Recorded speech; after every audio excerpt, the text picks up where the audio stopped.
ప్రభుత్వం కార్మికుల హక్కులను కాలరాస్తోందని విమర్శించారు సిఐటియు రాష్ట్ర అధ్యక్షుడు చుక్కారాములు. ఈ మేరకు 29 కార్మిక చట్టాలను నరేంద్ర మోదీ ప్రభుత్వం రద్దు చేసిందని గుర్తు చేశారు ఆయన. కేంద్ర రాష్ట్ర ప్రభుత్వాల ప్రజా వ్యతిరేక విధానాలపై అన్ని కార్మిక సంఘాలను కలుపుకొని తాము దేశవ్యాప్తంగా పోరాడతామన్నారు. ఈ మేరకు మే 20న సార్వత్రిక సమ్మెకు పిలుపునిచ్చినట్లు వెల్లడించారు ఆయన.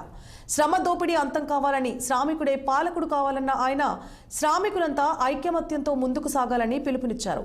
ఆర్ఎస్ఎస్, బీజేపీలు భారత రాజ్యాంగాన్ని మార్చాలని చూస్తున్నాయని, సెక్యులరిజంతో తమ హక్కులను కాపాడుకుందామని తెలిపారు చుక్కారాములు. సంపదను సృష్టిస్తున్నటువంటి కార్మికులు తీవ్రమైన నిర్లక్ష్యానికి గురవుతున్నటువంటి పరిస్థితులు కనిపిస్తూ ఉన్నాయి. ఈరోజు వాళ్ళ వేతనాలు పట్టించుకునేటువంటి వాళ్ళు లేరు, వాళ్ళ సంక్షేమం పట్టించుకునేటువంటి పరిస్థితి లేదు. ఎవరైతే చెమటోడ్చి భారతదేశం యొక్క జీడిపిని పెంచుతూ ఉన్నారో అట్లాంటి శ్రామికులను ఇవాళ నిర్లక్ష్యం చేయడం అనేటువంటిది సరైనటువంటి పద్ధతి కాదని సిఐటి అభిప్రాయపడుతూ ఉంది.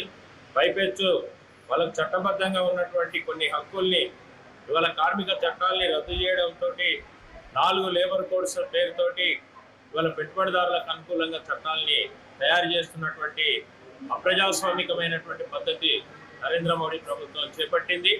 దీనికి వ్యతిరేకంగా మే 20వ తారీఖు నాడు అన్ని కార్మిక సంఘాల ఆధ్వర్యంలో అఖిల భారత సమ్మెను, సార్వత్రిక సమ్మెను చేయాలని చెప్పి ట్రేడ్ యూనియన్లు నిర్ణయం తీసుకున్నాయి.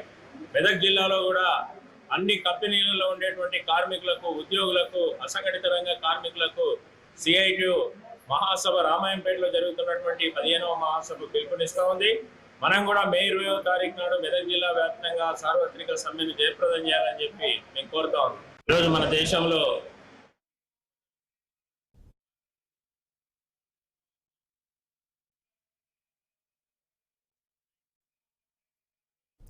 పెద్దపల్లి జిల్లా మండల పరిధిలోని